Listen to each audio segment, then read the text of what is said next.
आज लवाजमासहित तुम्ही रायगडला जाताय, तर रायगडला नेमकं काय आहे आज?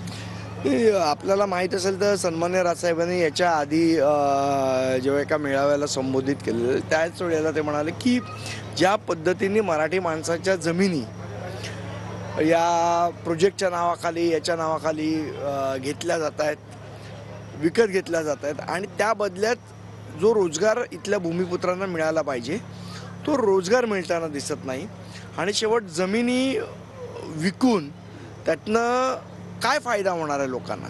शेवट जमीन ही आपली आयडेंटिटी आहे, आपली ओळख आहे, ती त्यांनी राखून ठेवावी हे सन्माननीय राजसाहेबांनी म्हटलेलं. आणि आज त्याच संदर्भात काही पत्रकारांशी ते चर्चा करणार आहेत. रायगडमधल्या सन्माननीय आप्पासाहेब धर्माधिकारी यांच्याशी बोलणार आहेत आणि अशा पद्धतीचा हा रायगड दौरा आहे.